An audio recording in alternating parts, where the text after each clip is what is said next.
All right, folks, coming up on Roland Martin Unfiltered for Wednesday, March 20th, 2019. Andrew Gillum, who almost became the governor of Florida, as we speak, is announcing a major voter initiative in Florida over the next 18 months. We will go live to his announcement in the Sunshine State.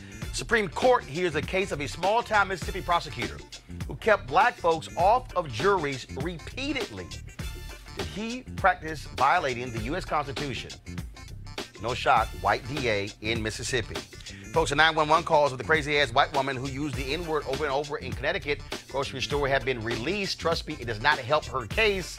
Wait until y'all hear these calls. Also, a Virginia school hires a school cop, but he gets outed as a white supremacist. Are y'all shocked? Are y'all really shocked? Also, the Congressional Black Caucus joins the National Association of Black Journalists and NAACP in Color of Change in demanding that CNN diversify their lily white executive ranks. So why does CNN's president, Jeff Zucker, keep trying to focus on me and he won't address the question, where are your black executives? I wonder why. A descendant of a slave sues Harvard for profiting from and exploiting her ancestors' photographs. She joins us along with her lawyer, Ben Crump. And in our series of The American Worker, we look at how discrimination in employment fuels the wealth gap between blacks and whites. And y'all, Fox News' Tucker Carlson declares America not a very racist country because, wait for it, there are lots of interracial remarriages.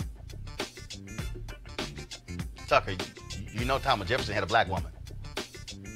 Back in the day, Sally Heming. But that didn't stop slavery. All right, more education for another Fox News host. It's time to bring the funk. I'm Roland Martin Unfiltered. Let's go. He's got it. Whatever the biz, he's on it. Whatever it is, he's got the scoop, the fact, the find. And when it breaks, he's right on time and it's rolling. Best believe he's knowing. Putting it down from sports to news to politics. With entertainment just for kicks, he's rolling. It's on go, roll, y'all. It's Roland Martin, yeah. Rolling with Roland now. He's funky, he's fresh, he's real, the best, you know he's Roland Martin now.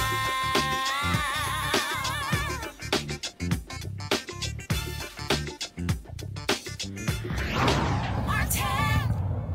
Folks, as we speak in Florida, Andrew Gillum, former Tallahassee mayor and Democratic nominee for governor, is going to launch a massive voter registration drive to defeat Donald Trump in Florida in 2020 and turn Florida blue. Once, of course, they go live, we'll go to his Facebook feed. Of course, Gillum's political committee, Forward Florida, still has nearly $3.9 million available. The state Democratic Party said it will spend $2 million to register 200,000 voters next year. Now, of course, Trump won Florida by a little over 110,000 votes in 2016. So more voters who actually vote Democrat could do the trick. Not only that, Republicans in Florida, as we reported yesterday, are doing their best to stymie folks formerly incarcerated from registering to vote.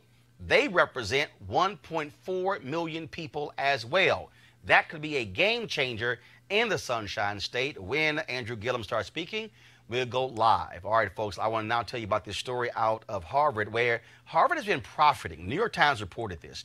Harvard has been profiting from these photo images of slaves. It really was a remarkable story that was done by Harvard. And so you see one of the, the story was done by the New York Times. You see right there some of the photos that Harvard has been profiting from. This is really caused an uproar. In fact, I was sitting here just a few moments ago.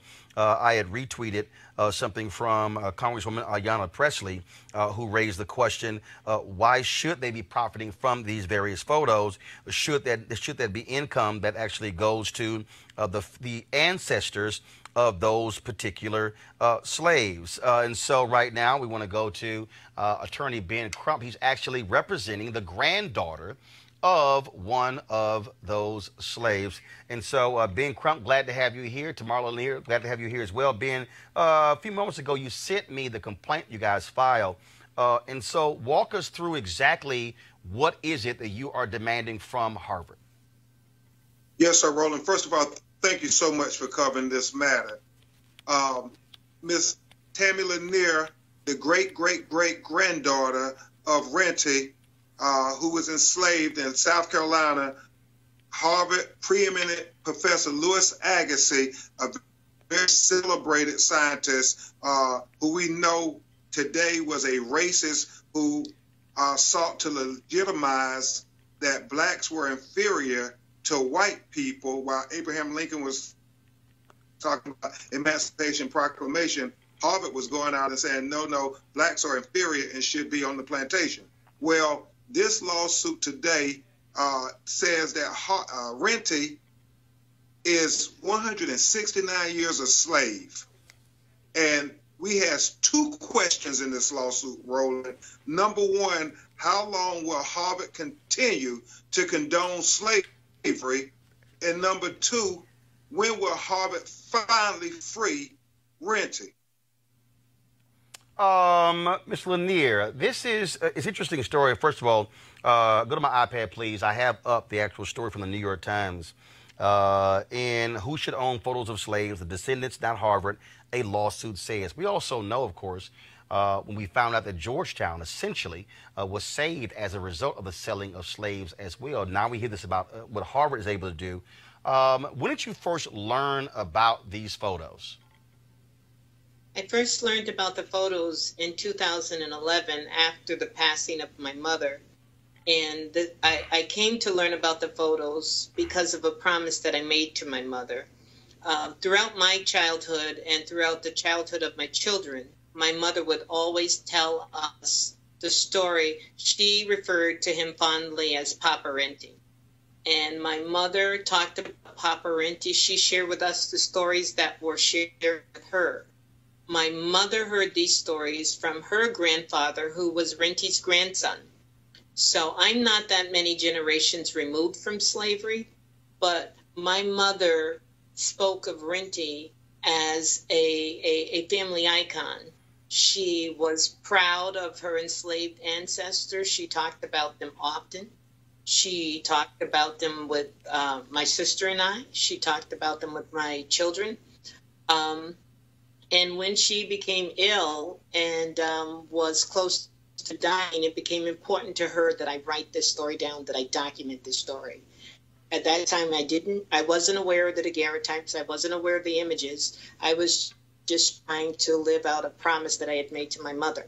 So after my mom's passing, I felt compelled to put together the story about Renty and our family genealogy as I had promised. And at that time, in 2010 and 2011, we didn't have access to Ancestry.com like we have today. The information wasn't as readily available as it is today, and I really wasn't prepared to do that kind of research. And I actually shared my story with a local restaurant owner who said that he enjoyed doing the research and he was willing to help. I told him the stories that my mom told me. I gave him the names that my mom shared with me. And I didn't go back to that restaurant for several weeks, but when I did, when I walked in, he was very excited. And he said, I found an image of your grandfather on the internet.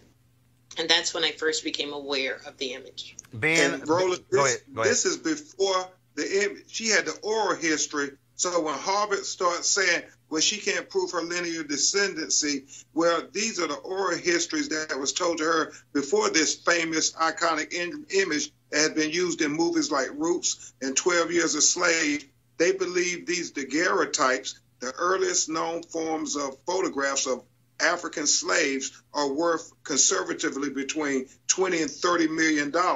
Now, Harvard has these, and they have been complicit when she asked for them to engage her about she being the lineal descendants. They wouldn't even do it. They dismissed it and said, no, these are for educational purposes. Well, we're certainly going to keep following this story here. We certainly thank both of you for coming on the show to explain this lawsuit. Harvard has not commented. We certainly await to hear what they have to say. Ben Crump, Ms. Lanier, thanks so much. I appreciate it. All right, again, so again, I want to thank both of you for being with us. Quickly, I want to go to my panel here to talk about this here because, again, what this also speaks to, folks, is still, as Ben Crump actually said in the New York Times story, where folks are still profiting off of slaves. Chris Metzler, conservative strategist, author of Divided We Stand, The Search for America's Soul. Also joining us is Erica Savage Wilson, host Savage Politics Podcast. And that's really what we're talking about here. Mm-hmm. What people need to understand is if you think about Jews, the reality is after World War II, to this day, the search continues for artifacts that were owned by Jews, that were actually stolen, that were taken by Germany and other countries as well, and was returned back to those families. In the case of slaves, they were property, but their image and likeness is still theirs. Chris, you have a legal background. Your thoughts about this? Yeah, I mean, this to me is an absolutely unbelievable story. The fact that they think they can just appropriate someone's image and use the term educational purposes. Well, even with educational purposes, we have copyright and copyright infringement, and you still have to pay folks for their image. It is a pure economic issue in which what should happen is Harvard, if they had any sense, would just settle this and move on, because from a damages standpoint, from an economic damage standpoint, they are in big trouble here. They cannot advance the argument, well, they were property. That argument is not going to work, particularly since they are continuing to profit. So even if you believe they were property before, well, once they were no longer property, then what happened? And Erica, the other issue is this here, and so I would not advise Harvard to use the argument, well, how can you actually know in terms of tracing your history back? Because black folks, of course, were raped and beaten and families broken up, so we couldn't trace our history because we were property.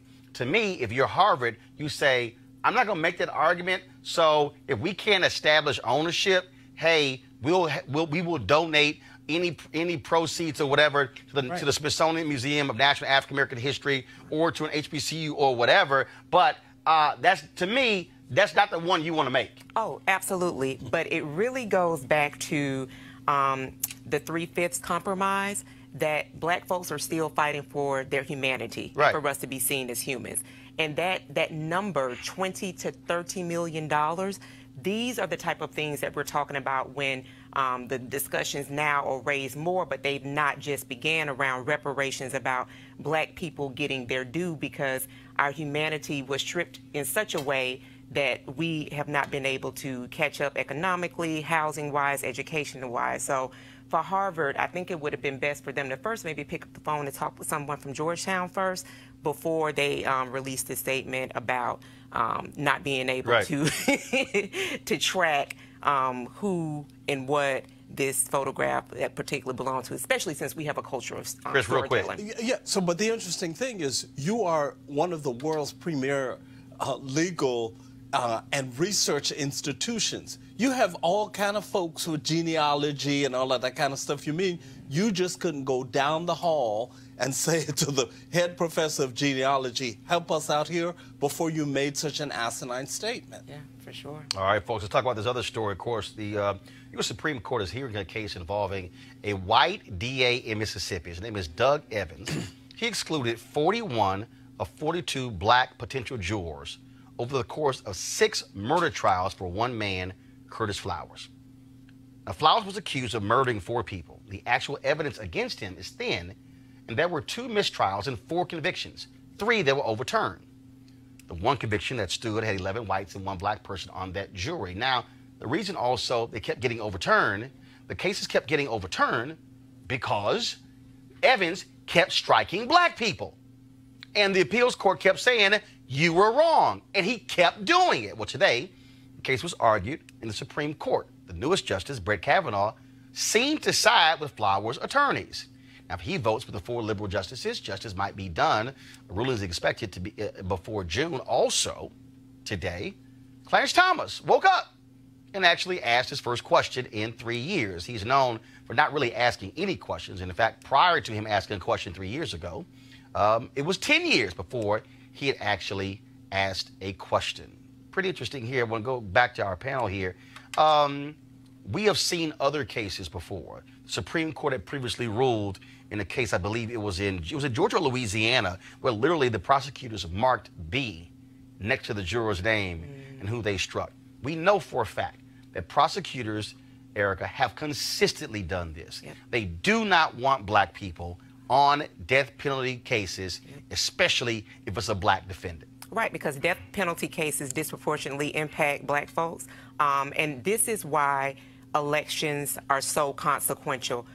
When people talk about not understanding why their voting matters, this is why your voting matters.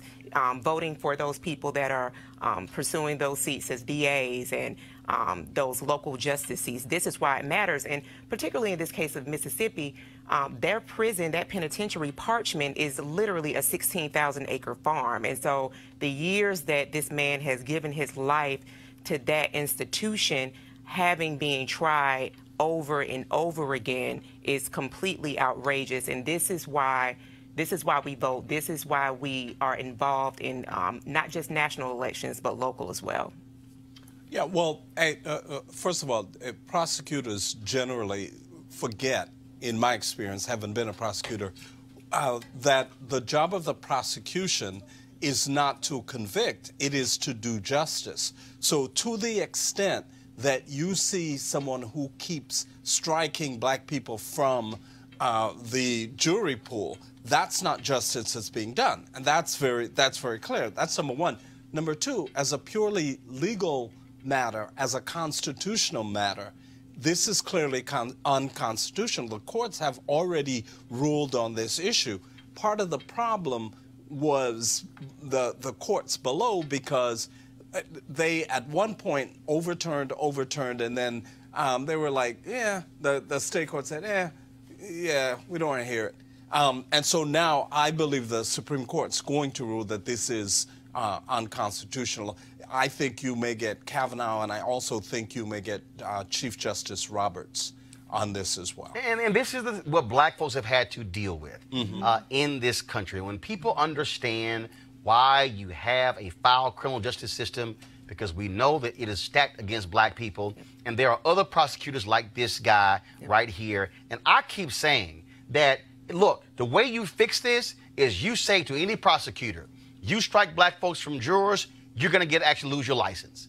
See, I think the problem is we have allowed these folks to stay in these jobs, to be able to get by. It's no different than the black guy today, spent 6 years in prison, just got awarded $13 million from San Francisco, and the two cops who framed him are now retired. Their asses should go to jail. Right, and have their pensions snatched as well. So, and again, I go back to the participation in local elections. We've got to make people understand the connection between showing up at the ballot box and these people that, even if they're running unopposed, that name consistently being on the ballot, and understanding the history behind how they have prosecuted folk in your community is important to be able to see how those things tie together. All right, folks, we'll tell you about this crazy-ass white woman in Connecticut, of course, who lost her damn mind going on a racist tirade while shopping at an East Haven, Connecticut supermarket. Well, of course, we had the video, but she resigned as a secretary for Hamden High School in Connecticut when the video went viral.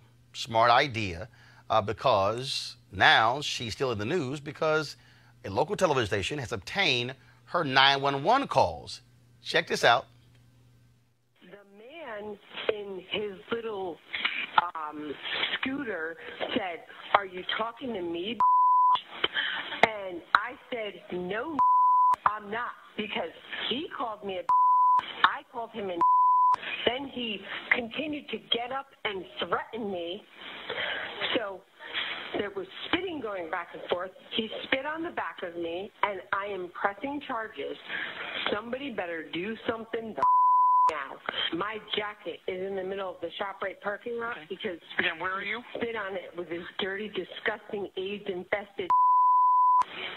Is it going to be a white person? Because I will not meet with the now, because I am way beyond that point. Now, of course, what gets me, y'all, is she tried to actually blame the black people for it happening. I It's how they acted. It's how they acted. There are no words for this. Right. I mean, in a situation like this, so you're involved in this racist tirade, you then try to flip the script, you try to shift the blame, and you think that's okay? No words. And I think, Chris, because it's worked for so long, but now with the advent of social media, with people recording these instances and uploading them so that the general public is made aware, that's kind of like the turning point where we are now. But it doesn't surprise me. Right. Well, also what doesn't surprise us is that we have white supremacists who are on law enforcement and also in our schools, folks. Check out this video here of a school cop introducing himself at his new job. Hi, I'm Officer Dan Morley. I'm going to be the new school resource officer at L.C. Byrd High School. I grew up in Chesterfield and graduated from James River High School in 2006. I want to ensure that the children of this county get to have the same safe childhood that I did growing up. Oh, he cares about the children of this county. Except one problem, folks. Daniel Morley, that's right, the guy right there, working in a school in a 22% black county, actively involved with a white supremacist group identified Europa. His white supremacist activities were uncovered when a hack exposed the group's chat logs.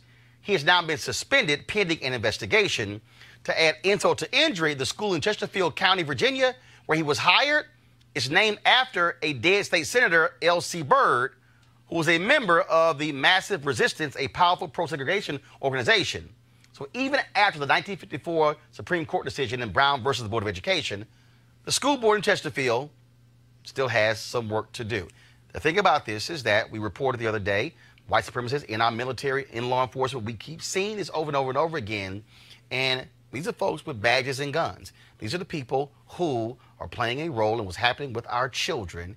And the fact of the matter is, they should get exposed. We should keep having this here. And this, again, this is the kind of stuff that black folks are saying, hey, stop acting like we think racism is all gone when you got white supremacists walking around with badges and guns. Absolutely. And this is another, and there should be a real campaign for having counselors and not resource officers, or just really police officer, law enforcement in school. It's really a reinforcement of what our children see on a daily basis through all threads of social media, through publications, the aggression that people who don't commune daily, who don't have relationships with black folks and do have, unfortunately, positions of authority, then they allow themselves to really act out all of these really negative behaviors. So for him to be kind of like one of the many examples of people that are in law enforcement who then have street beats and then assassinate young black men and women and boys and girls is further a reason for me that I think that we should have more counselors and less resource officers in our schools. Yeah, look, the issue of infiltration is not a new issue. I also think it is the issue, though, of how the law enforcement can have much better relationships with everyone in the communities if only they would interact with the communities more so. It is this whole notion now, what has happened in the last decade is that we don't have community policing. In fact, we have the us versus them. Now, some people say that's because, well, all these people have turned into gangbangers. I don't know about all that. But I think from the standpoint of that, that's a critical component for law enforcement. Well, again, the fact of the matter is, folks, to act as if racism is dead in America, I'm going to deal with you a little bit later, Tucker Carlson, on that particular point. But we have many stories like this. Going to a break right now, Roland Martin Unfiltered. Back in a moment. You want to check out Roland Martin Unfiltered? YouTube.com/Roland S. Martin. And subscribe to our YouTube channel. There's only one daily digital show out here that keeps it black and keep it real. It's Roland Martin Unfiltered. See that name right there? Roland Martin Unfiltered. Like, share, and subscribe to our YouTube channel. That's YouTube.com/Roland S. Martin. And don't forget to turn on your notifications so when we go live, you'll know it. But it wasn't until I became independent and they started messing with my money that I really cared. What's really going on? Too much that is endangering us, from the food that we eat to the air that we breathe. They are killing us. The climate of our nation now, with Trump just running his mouth and saying senseless things and crazy things, and it was like, and I often now think, who is our voice? You have to have something that has taken place that you care about if it stands for. Someone play devil's advocate. But if you put someone up there that don't look like I do and don't sound the way that I sound and can break it down to me, I'm not listening. And my mother said, girl, don't be no damn fool. But it wasn't until Obama got into office till I really started being more educated about the process and how my voice is really heard through my vote. Now, everybody wants things to be easy. We've had a hardship for a long time. If we allow things to be fun, maybe we can get more people on board. But hey fam, want to check out Rollerbart Unfiltered, the blackest show on all of digital, cable, and broadcast. Check out our audio podcast. There's only one daily digital show out here that keeps it black and keep it real. It's Rollerbart Unfiltered. Press play.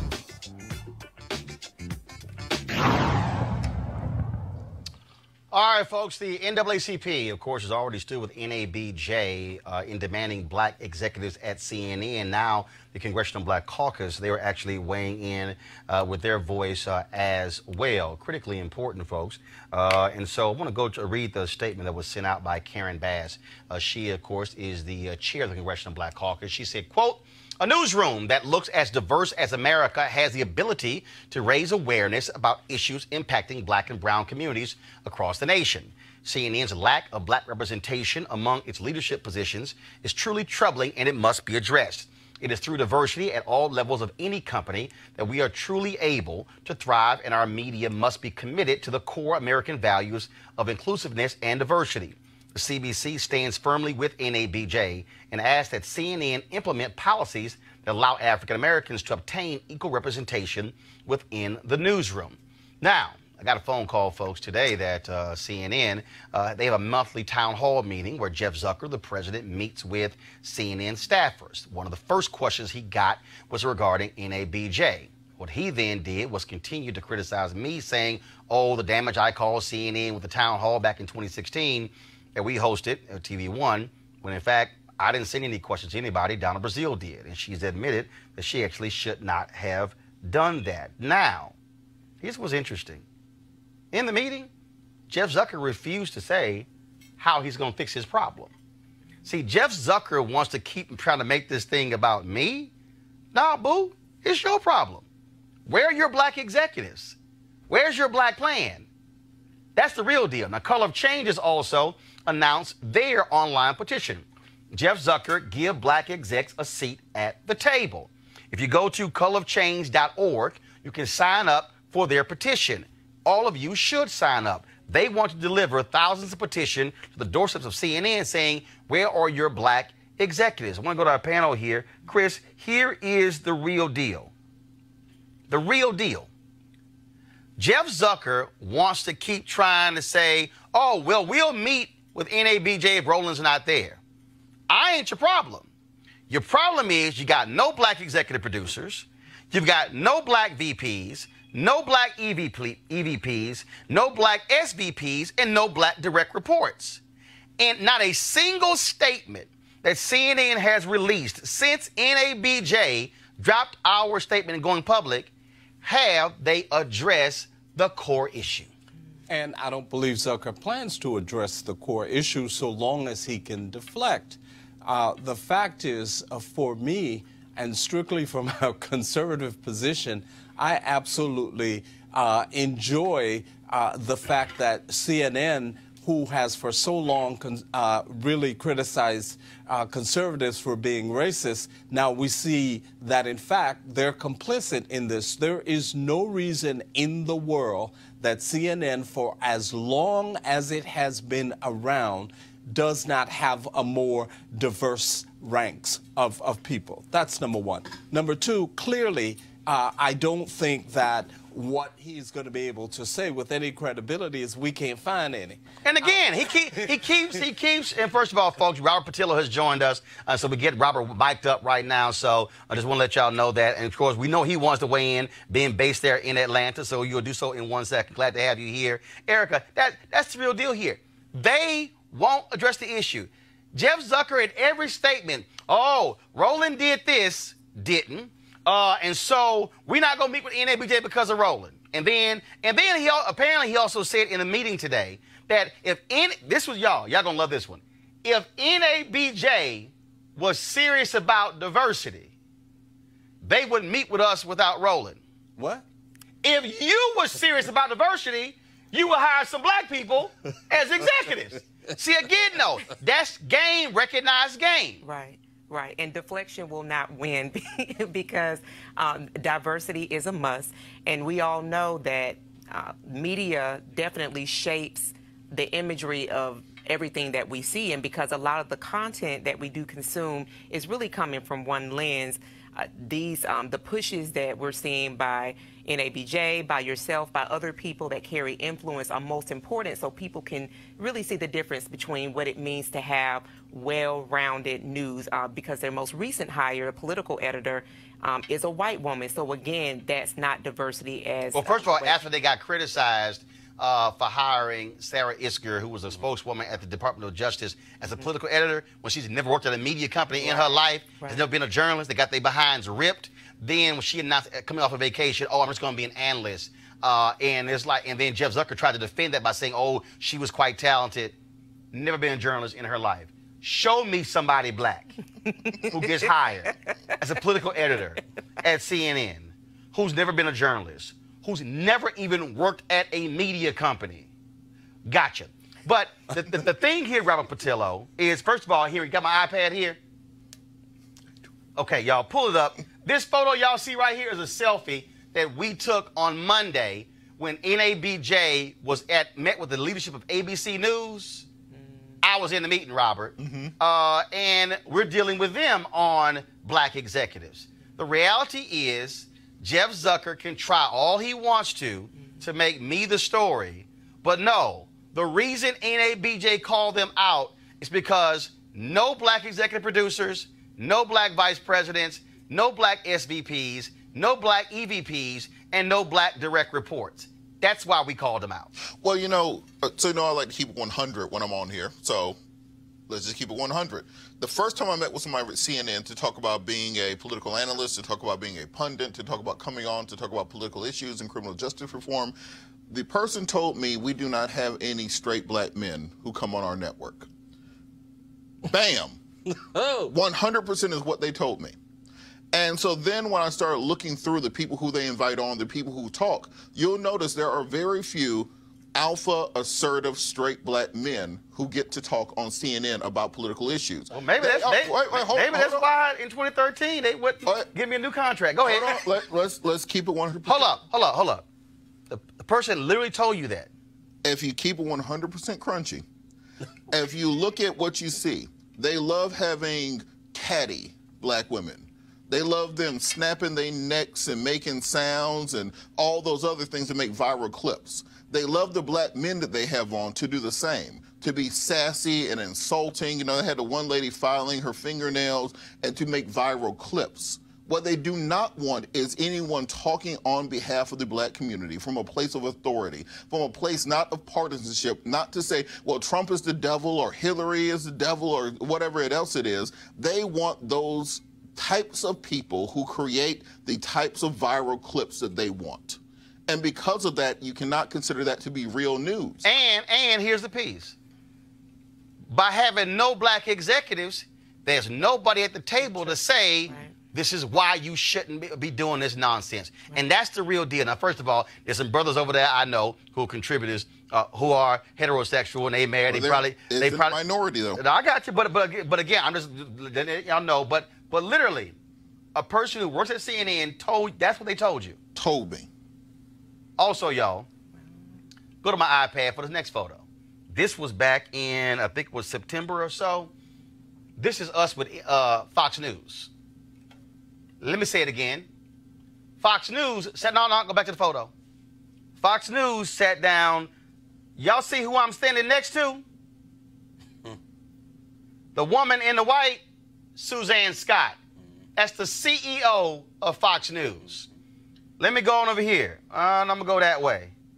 See that brother on the end? Yeah. The president of Fox Business. So Fox has more high-ranking black executives than CNN.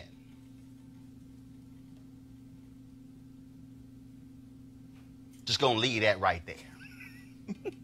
Fox has more high-ranking black executives than CNN. Yep. Just going to leave it right there for y'all just to let it marinate. But see, Jeff Zucker wants to make it about me. So let me go ahead and do roll call for y'all. Tanisha Abernathy was the executive producer at CNN. Left, not necessarily all up to her, in 2015. That's the last time they had a black executive producer. 4 years. Darius Walker was made VP in 2013, was laid off in 2014. Jody Moriba became vice president for diversity, left in December 2016. Hasn't been a black VP since. Mark Whitaker was a number 2 at CNN under the previous leadership. Zucker let him go in February of 2013.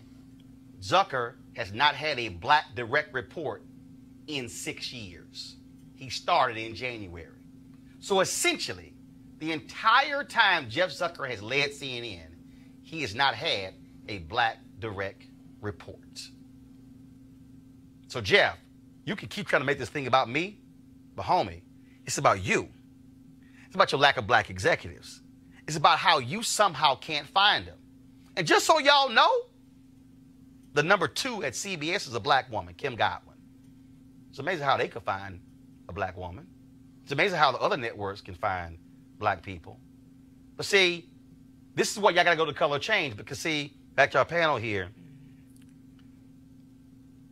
NAACP, color of change, Reverend Jackson, Rainbow Push, NNPA, Alphas, all standing with us on this. And these are networks people are watching. And then one media writer tried to sit here and say, oh, NABJ forgot Don Lemon. First of all, Don not an executive. See, all of these networks, what they want to do with us is say, well, look who's on air. Right. No. We care about on air and off air. Right. They want us to focus on the sharecroppers, the folks on air, and not the folks who are running the things. Right. It's, your participation with the NFL, so it's about the people that make the decisions. Right. Not necessarily. It is about the players, but it's about the people that makes the decisions. So continuing to push that diversity and not deflection is definitely going to be most important. And then we're going to have to get engaged on that because, again, this directly impacts the content that we see every day, and it's a 24-hour news cycle. And see, but again, just so I need y'all to understand, because we're going to take this thing to another level. And here's the other piece. So with no black execs at CNN, which means that those black folks who are there don't have the opportunity to get hired by another network. See, that's the other piece. Pipeline. Yeah. Pipeline issue. Pipeline. So if you are a VP at CNN, you might get hired as an SVP or EVP or president somewhere else. Yeah. That's also the issue. Yeah. Well, it's and also on this point of editorial control. The SVPs, the people in power, give you that editorial control. Right. So when the people in power are saying, well, you're just talking about Russia every night, and we're just going to hammer Russia, that means we're not handling issues like reparations. We're not talking about economic development. We're not talking about why are we doing a drone war in Africa that's still killing black folks every day. Because you don't have that editorial control, you can be the smiling face in front of the camera all you want to be, but you're not. You're a puppet. There's someone else writing the words in that script. There's someone else controlling the words that are coming out of your mouth, and that's why we have so little penetration. Reverend Jackson asked me about 10 years ago to do a report for him called Black in the Media. And at that time, we did a report, I think it was 2000, I was in law school, 2008, 2009, where we looked at the numbers of people who were in executive position, had editorial control at the news networks. Back then at CNN, the number was 0. In 2019, the number at CNN is 0. So we can make all the strides and all the progress we want in having a pretty face deliver us the same information, but it's still the same information until we make that change. Before, so I'm going to play this for y'all. So the folks said when Soledad O'Brien called out CNN in August 4th, 2018, the folks at Mediaite put this together. So if y'all don't believe Roe, I'm about to show you literally the cabinet of Jeff Zucker. So direct reports is like the president has a cabinet. That's what you have here. So go to my iPad. Y'all about to see all of his direct reports.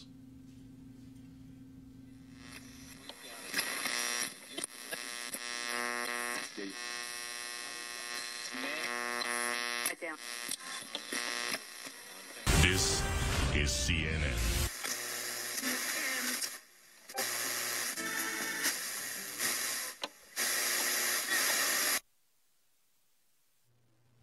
Y'all didn't see a single African American. That's called receipts, Jeff Zucker. So you want to keep trying to make this thing about me, that's fine. You can try to attack my integrity, my credibility. The fact of the matter is, I communicated with several African Americans, professors and Black Lives Matter activists, and also Donna Brazile about black specific questions. Did I email the Hillary Clinton camp? Nope. Did I tell anybody to do? Nope. Would I do that? Nope. Has Donna Brazile admitted she did? Yep. Has she said it was wrong? Yep. But you know what's wrong? Easy. No black executive producers. That's what's wrong. No black VPs. That's what's wrong. No black EVPs and SVPs. And no black direct reports. So, Jeff, let me know when you're going to address that. Because you can keep trying to sit here and deflect and try to sit here and blame me for something that happened in 2016. But where are black people? In the high-paying jobs. In decision-making jobs. We're waiting. We're waiting. All right, folks. Let's go to our next story. As part of our series on the American worker, in partnership with the American Federation of State, County, and Municipal Employees, also known as AFSCME, we're taking a look at a new report from the think tank, the Center for American Progress. The report is titled, Systematic Inequality, How America's Structural Racism Helped Create the Black-White Wealth Gap. Key findings on the relationship of jobs to wealth. This is what it says, quote, persistent labor market discrimination and segregation forced blacks into fewer and less advantageous employment opportunities than their white counterparts. Thus, African Americans have less access to stable jobs, good wages, and retirement benefits at work. Joining us now is one of the authors of the report, Danielle Solomon. She's the Vice President, Race and Ethnicity Policy at the Center for American Progress. Danielle, the reason this is so critical is because you got all these white folks running around talking about, look, no discussion about reparations. Let's don't talk about slavery. That was so long ago. I can't believe it. Let's just all get along. Everything is great. All y'all black people got to do is just grab yourself by your bootstraps and just work harder and study. That's what we keep hearing. Right. Right, but that's actually not the case at all. This has nothing to do with individual behavior. This is all systematic, and that's what our report shows. And again, so when you say systematic, see the problem I have with that word is when people hear it, they just think, oh, that's just so big and unwieldy. So break that down when you say systematic. Yeah, of course. So like you said, black people have long been told if you just get an education, if you just get a job, everything will be okay, if you play by the rules. Our report shows that even when you play by the rules, even when you get those protective factors, when you get that higher education, when you get that good paying job, when you purchase a house, you're still unable to build wealth. And wealth is really the best economic indicator for a family or a person's overall economic well-being. Are they able to kind of move through life seamlessly, with being able to deal with unexpected emergencies, put their kids through school, retire. And for Black Americans, they just don't have the ability to really build wealth in this country. And that's not due to them not having good paying jobs. That's not for a lack of them trying to buy into the American economic system by purchasing a home. It's systems were not created to work to benefit them and provide equitable outcomes for Black people. And so when I talk about systems, I'm actually talking about the fact that even when you do everything right, even when you play by these rules that have been set up, they don't bear out equitable returns for Black people. Black people just don't get the same return on investment as white Americans, even when they're doing everything according to the system that is laid out. And so how do you lay out how this can change? And I think about something that I said in the meeting Monday when we met with ABC News. And I said to them, and I've said this publicly, so it's not like, this was anything just to them. What I've said to other leaders in media, again, and publicly. I look at what John Landgraf did at FX Networks. He sent an email out, and he saw that 88% of their original series were directed by white men, even though white men make up 36% of the country. And he said, wait a minute. He said, this is not the future of America. This is not the now of America. He said, we must change this. In 18 months, 57% of their directors who were directed their original shows were non-white men. One email that he sent out said, this must change. To me, to break down these systems, it's frankly going to require white folks who are in power to say, this cannot continue. Yeah, I think that's exactly right. I mean, one of the reasons we wrote this report last year was to mark the 50th anniversary of the Kerner Commission report. 50 years ago, President Johnson called this commission together to look at the state of America. And the report found at the time that America was moving towards America's two separate societies, one Black, one white. Not equitable at all. And one of the main sources of that, diversion is white racism. And we wrote this report to see if we've actually made any progress, and unfortunately, we haven't, and I completely agree. Part of this will require, and what we call for in the report, is targeted, intentional interventions to actually change how systems are currently working, because they were never intended to work equitably for Black and brown people, and that requires intentional efforts to change outcomes, and that's going to be a hard thing to do. But if we really want to change and shrink this gap and close this disparity, we're going to have to do that. And it requires white people to come to the table and understand that for Black Americans, that means they may need more. And in fact, I got a phone call on Monday from a Black corporate executive who, in a major position, in a major company in this country, who was frustrated, who was just upset, who was just, he said, I was at a meeting and I'm looking at my direct report, and it literally was a table of 8 white men. He said 50% of the people who buy our product are women. And he said the last 7 hires were all white men. What you laid out, the lack of stable jobs, those good wages and retirement benefits, the same reason NABJ is calling out CNN for lack of Black executives, because this is it. Because essentially, and again, for the people who are listening, understand, if you're a senior producer, okay, fine. If you are some other position, you're in the $90,000, $100,000, $110,000 category. Well, as you go up, all of a sudden, you're now in the $200,000, $300,000, $400,000, $500,000, $600,000, $700,000, $1 million category. And so if we only get these jobs that are down here, and again, $100,000 is a damn good salary. Over the course of a decade, that's $1 million. But this white colleague over here, who in 10 years is making $500,000 a year, that means they have made $5 million in 10 years. $1 million in a decade, $5 million in a decade.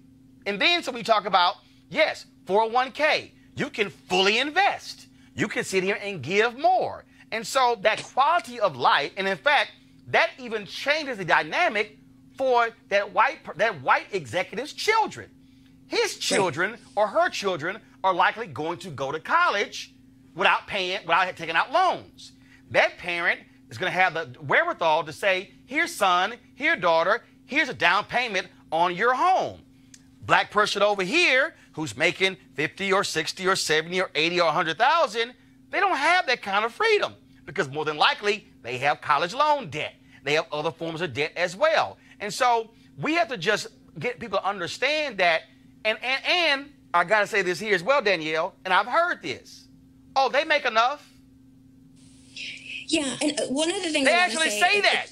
Right. One of the things I want to say also is that it's not just about like the income piece, right? You can have a very high earning job and not actually have any wealth at all, right? Right. One of the things we found in our report is that college educated Black families are actually more likely to have less wealth than non-college educated white families, right? So even college educated Black people who probably have a very good salary still don't have equal amounts of wealth. And that bears out because they are more likely to have higher interest rates on their mortgage. They are more likely to have higher interest rates on their credit cards or their auto loans due to predatory lending.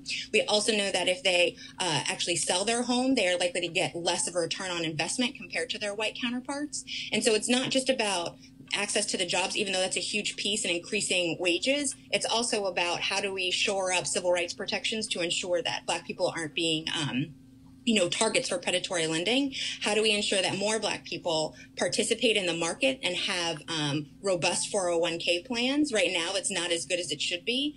We also know that Black people are not playing in the market as much as they should. And that's because they don't have extra money to put aside. That's right.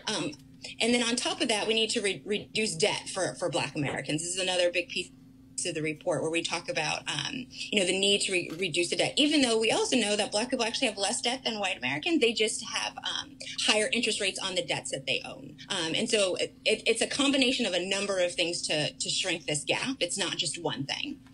All right, then. Danielle Solomon, I appreciate it. Thanks a lot. Thank you. Robert, you want to make a comment? Just a quick point for Danielle that I'm a CAP alumni also. I was interned at Center for American Progress. Part of the issue is getting the studies, getting the information down to the grassroots level that will create these wonderful studies, these wonderful focus groups. We'll have a 20-page binder with a nice cover on it, and it will never get down to the street level, never down to the pastor, to the barbershop, so people can actually actualize that information. Well, first of all, it's not going to get down there because when you have mainstream media where Black people are not making decisions, it's not going to get covered. Yeah. Oh, I mean, let's be real clear. Okay. Yeah, for sure. You're not going to see this discussion on the cable news networks or the broadcast networks. They ain't going to make the cut because, like I said earlier, you got nobody in the room who's saying this needs to be on our air, and then you don't have any host with any power who can say, do the story. I mean, that's just the reality. Right. And even if it does get covered, it's, a 2-minute snippet. I've watched programs. Oh, 2 minutes is a lot. It ain't going to be 2 minutes. It ain't going to be 45 seconds. It ain't going to be. That's about to say 30 seconds. Maybe 30. Maybe 30 seconds. And have just been astounded thinking to myself, there's all of this coverage over something that's really, high level that, while it is important, it is not something that really literally impacts the day-to-day American. Happen. Yeah, but. Ain't going to happen. Ain't going to happen. I got to go to a break right now. We'll be back. Roland Martin Unfiltered.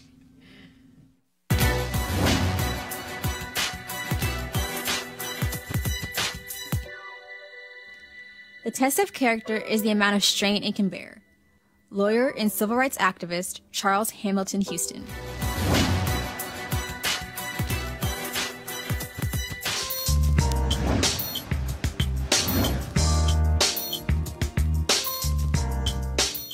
All right, folks, HBCU Giving Day. Our school is Payne College, founded in 1882, located in Augusta, Georgia.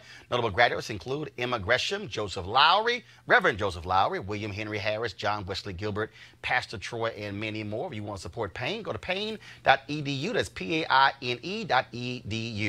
Calling all HBCU alumni, students, and leaders, enter the Ford Motor Company HBCU Mobility Challenge and win $25,000 for your school. Building on their long-term support of HBCUs, Ford is looking to improve mobility in HBCU communities through innovative solutions. The winning program will receive a grant up to $25,000 to implement their proposal. The deadline is near March 31st, 2019. Go to fgb.life, fgb.life for more information and to apply.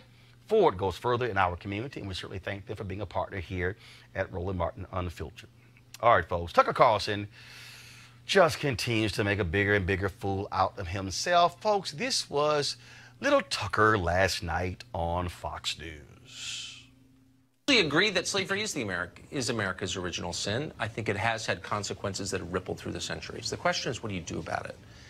And because it's actually not a very racist country, we've had a ton of intermarriage and even more immigration. Okay, y'all. So the black guy with him was Jason Nichols, professor of African American Studies Department at the University of Maryland. So here's what's really going on here. Let me woosah. What's actually happening here is Tucker Carlson really is leading the effort on Fox News, really in media, with this white fear. Now, I told you, I'm actually working on this book. And the concept of this book is very simple. White people are really freaking out about changing America. This is all about 2043. This is all about what this nation is going to look like in 2043. That's when America is going to be a nation majority of people of color. Black folks, Latinos, Asians, Native Americans are going to outnumber whites in America, 53, 47%. By 2039, the majority of the working class in America will be people of color. Black, Latino, Asian, Native American. That's what the numbers are going to look like. And so what you have here right now is this repositioning, this fake news, this new creation. Remember they said about new math, which is kind of weird because you think old math, 2 + 2 works. So now we have new history. And so we have people who like Tucker, who won't have a Danielle on to discuss that report, who won't do a story on the white supremacist cop here in Virginia, who won't run the viral video of the white woman working for a school district calling the black man the N-word in a supermarket, probably won't do the Harvard story when it came to the pictures, will not do all of the lack of black executives at CNN. Now, Tucker Carlson ripped CNN on all kind of stuff. But why won't he talk about no black executives? Why am I paying all of that? Those are all the stories that we just did on this show. So in Tucker's world, race is gone. People are marrying. Did you actually use the interracial? Can y'all play it again for me? Because I just want to make sure I heard Tucker right that racism is gone in America because of interracial marriages. I agree that slavery is America's original sin. I think it has had consequences that have rippled through the centuries. The question is, what do you do about it? And because it's actually not a very racist country, we've had a ton of intermarriage and even more immigration. Ton of intermarriage.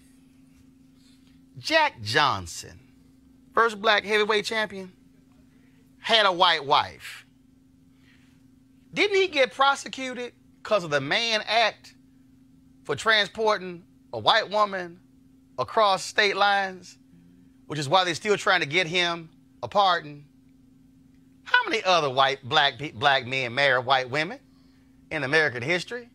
How many black men got lynched because they were with white women? Tulsa, rumors of a black man raping a white woman. Emmett Till, whistling a white woman. So Tucker, we've always had interracial marriages. But matter of fact, the Luling decision, what was that, 1968? 67? Yeah. So it's not like we've had legal interracial marriage for a very long time. Folks, in their minds, racism has gone out of the window. It's just evaporated because of immigration and interracial marriage. So, Tucker, why do these other stories keep happening? Oh, that's right. Y'all say that's just a small piece. Yet it continues. Because if race has no impact, how about the story that we did that showed that black students are getting $23 billion less than schools with white students? How about the story we did where black communities are valued at $150+ billion less than white neighborhoods? See, I need y'all to understand the game that's being painted here. They want to paint this picture that those things are so far in the past that you shouldn't bring these things up. And the reality is, this has been in hyperdrive since Obama became president. Now, I'm going to connect the dots for y'all.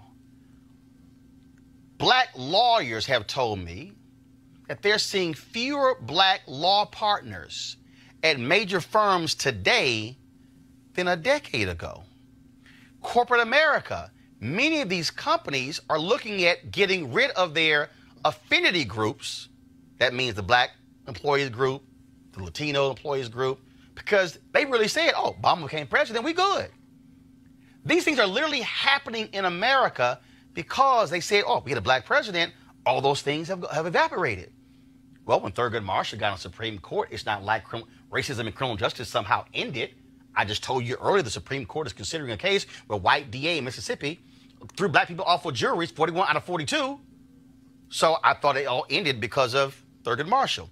Hell, didn't I just tell you about white supremacist cop in Virginia? So I thought racism would have ended when Doug Wilder became governor of Virginia. This is the game that they're playing. Because, see, they want to say that we're crazy. Y'all just victims. Why y'all keep making this stuff up? But we didn't make up the white supremacist cop or the crazy white woman in Connecticut who's on the school, who's working with the school system in Connecticut. But see, what Tucker is doing, and Fox News is the largest cable news network, back and forth as the largest cable network, period, they are painting this picture for their largely white audience, about 1% black people, that these things don't exist, so y'all shouldn't worry about these things. Y'all need to understand game, recognize game. And if you think we're going to see less of this, you lost your mind. Because every year as we get closer, you're going to see this thing ramp up because we are living in the world of white minority resistance.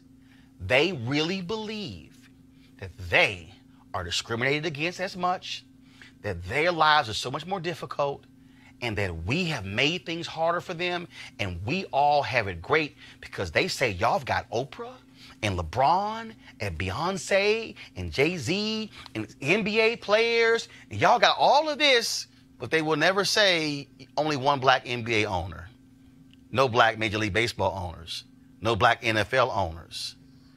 What they see are the sharecroppers who they think are doing so much better than them, when we can count countless white actors and entertainers who are doing a hell of a lot better than them. This is white minority resistance. And Tucker is fueling this every single night with conversations like that. Y'all better get used to it because we're going to see more of this. Real quick with my panel. Well, I think a big point that we have to understand is we cannot separate the racial aspect from the socioeconomic aspect. Can't at all. That one thing that the upper classes do very well is they teach the lowest, poorest white folks that we're not your problem. Those black folks and those Latinos are your problem. And they teach the poorest black folks, oh, us rich people aren't your problem. It's those racist white people that's your problem. But what they want to prevent from happening is poor black folks, poor Latinos, poor white people getting together and understanding that we need factories, we need jobs, we need better schools, we need better housing. And if we all do this together, then that's how we create these things going forward. As long as we can separate you on racial lines, then we prevent you from uniting on socioeconomic lines. Well, and you know, for me, I say forget 40 acres on a mule. Give me a marijuana growing license and a marijuana processing license. And we look at the state of Maryland. State of Maryland just issued all these marijuana licenses, not one, not a single one to an African-American person. So now they have to reopen the process. And Fox, the entertainment network, is going to continue to push this because it's in their best interest, as you mentioned, with the social justice piece, that white people who did vote for this current administration that's coming after their benefits continue to feel entitled because of their color, but race is not going to save them at the end of the day. I just want us to understand, I need people to understand, these segments you're seeing on Fox News are by design, okay? And Tucker is doing more than anybody else. And you're going to see this thing play out in the 2020 election. people better understand what's really about to happen here, because this is white minority resistance. That's what they have created this notion. We are the victims of immigration, and we're the victims of those civil rights laws because nothing was done for us. That's what's at play here. Well, a big chunk on that is this idyllic, grand old party, make America great again, this idea that we can go back to the way things were in the 1950s. But what they don't say is, well, in the 1950s, every other industrialized nation on earth was destroyed by World War II. China, Japan, Germany, Russia, England, France, everything was destroyed. So you had complete American domination of the world market. We're not going back to that without another world war. But never going to happen. So as long as you can push this victimization of certain groups, they believe that y'all black folks are the reason I'm broke. Not the economy, not the rich people, not the billionaires, not the corporations, not the government. It's you being broke is the reason I'm broke. But Chris, what we also seeing here, again, you said grand old party. Democrats playing the exact same game. The lack of spending with black firms, with black consultants, black pollsters, black caterers, black event organizers, black audio companies. It's the same thing. And so they want political sharecroppers. Right. And the Democrats are doing it because they believe that, in fact, that's going to help them regain the power that they've lost. The question for black people is, when are we going to hold folks accountable, whether they are on the Republican side or the Democratic side? That's the question. Again, it's all about money. Real quick, Erica, real quick. No, I mean, that's of great importance, and I think that's why supporting platforms like this, where we really get to actualize and see our power and understand that unless these types of issues are really dealt with, we have transcribers that do go to the barbershops and to the churches and that do talk about these issues. Right. We'll continue to see these things played out over and over again. Folks, real quick, they've been having some serious problems with Andrew Gillum's feed in terms of at this rally. I mean, literally, it keeps shutting down. Do we have it up over there, folks? Y'all having the same problem? And so what's happened is so pull it up real quick. I'm on Periscope right now. Pull it up. You got audio? All right.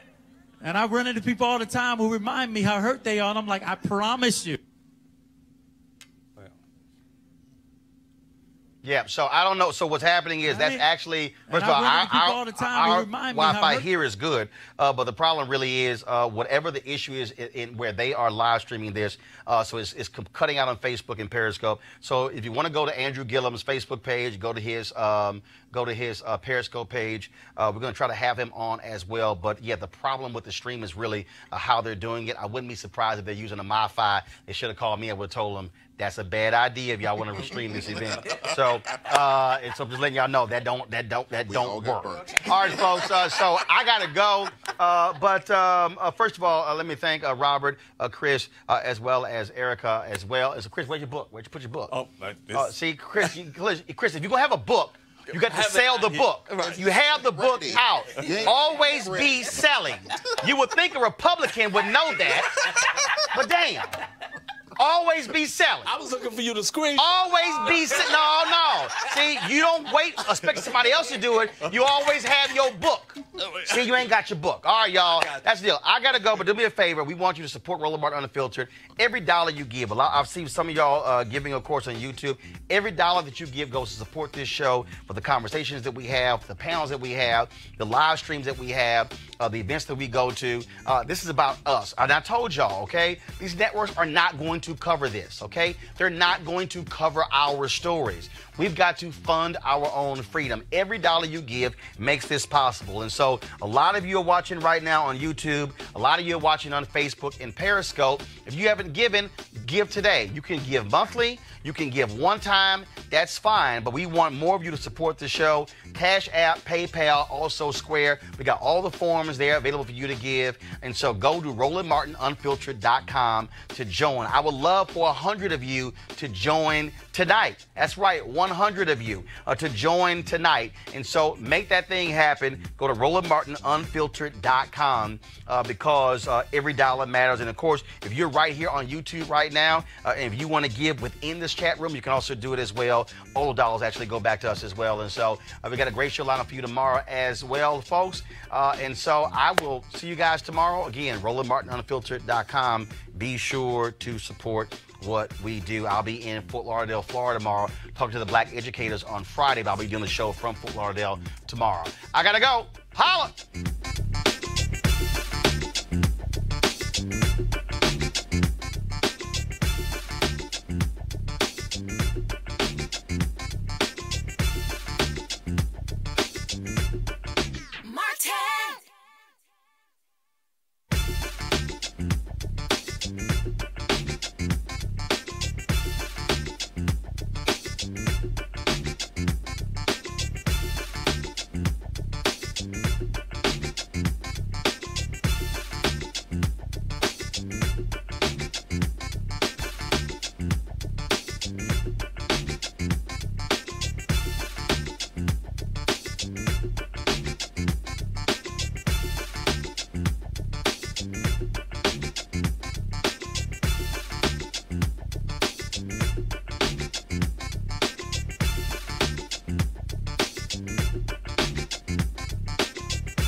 You want to check out Roland Martin Unfiltered?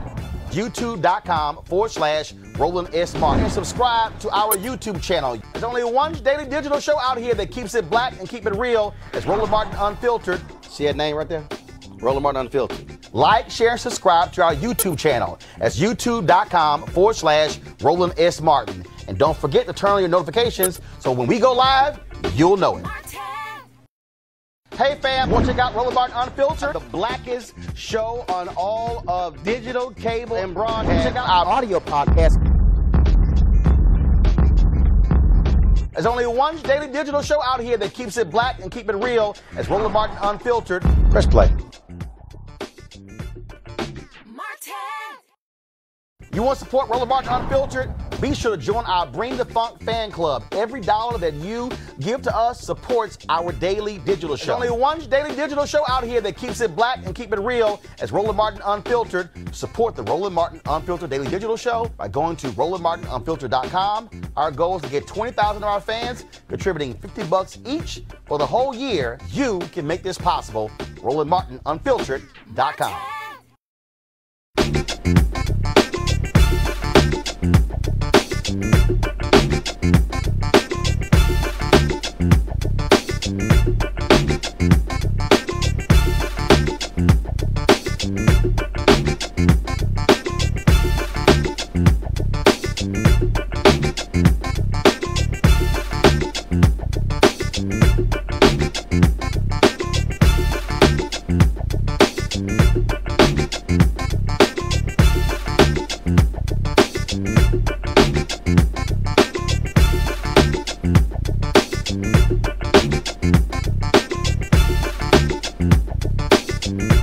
You want to check out Roland Martin Unfiltered?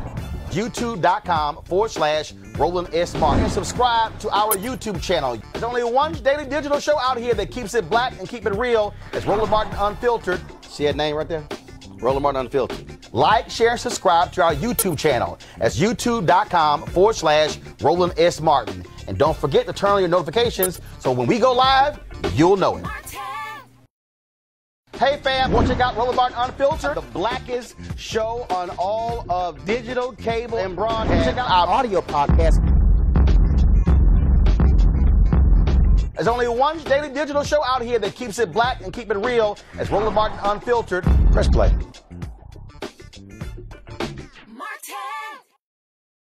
You want to support Roland Martin Unfiltered? Be sure to join our Bring the Funk fan club. Every dollar that you give to us supports our daily digital show. There's only one daily digital show out here that keeps it black and keep it real. It's Roland Martin Unfiltered. Support the Roland Martin Unfiltered daily digital show by going to RolandMartinUnfiltered.com. Our goal is to get 20,000 of our fans contributing $50 each for the whole year. You can make this possible. RolandMartinUnfiltered.com.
You want to check out Roland Martin Unfiltered? YouTube.com/Roland S. Martin. And subscribe to our YouTube channel. There's only one daily digital show out here that keeps it black and keep it real. It's Roland Martin Unfiltered. See that name right there? Roland Martin Unfiltered. Like, share, and subscribe to our YouTube channel. That's YouTube.com/Roland S. Martin. And don't forget to turn on your notifications so when we go live, you'll know it. Hey fam, want to check out Roland Martin Unfiltered? The blackest show on all of digital, cable, and broadcast. Check out our audio podcast. There's only one daily digital show out here that keeps it black and keep it real. It's Roland Martin Unfiltered. Press play. You want to support Roland Martin Unfiltered? Be sure to join our Bring the Funk fan club. Every dollar that you give to us supports our daily digital show. There's only one daily digital show out here that keeps it black and keep it real. It's Roland Martin Unfiltered. Support the Roland Martin Unfiltered daily digital show by going to RolandMartinUnfiltered.com. Our goal is to get 20,000 of our fans contributing $50 each for the whole year. You can make this possible. RolandMartinUnfiltered.com.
want to check out Roland Martin Unfiltered?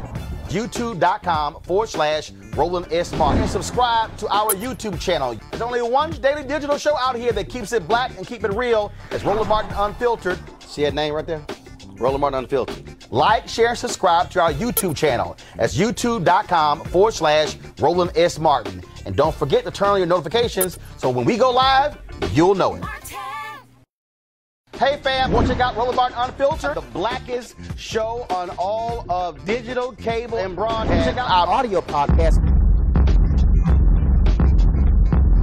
There's only one daily digital show out here that keeps it black and keep it real. It's Roland Martin Unfiltered. Press play. You want to support Roland Martin Unfiltered? Be sure to join our Bring the Funk fan club. Every dollar that you give to us supports our daily digital show. There's only one daily digital show out here that keeps it black and keep it real. It's Roland Martin Unfiltered. Support the Roland Martin Unfiltered daily digital show by going to RolandMartinUnfiltered.com. Our goal is to get 20,000 of our fans contributing $50 each for the whole year. You can make this possible. RolandMartinUnfiltered.com.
You want to check out Roland Martin Unfiltered?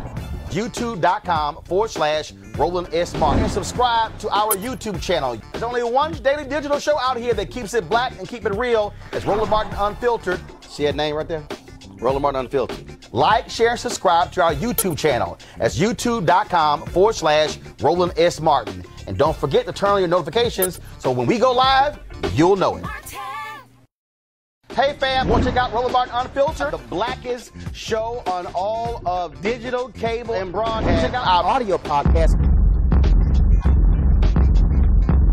There's only one daily digital show out here that keeps it black and keep it real. It's Roland Martin Unfiltered. Press play.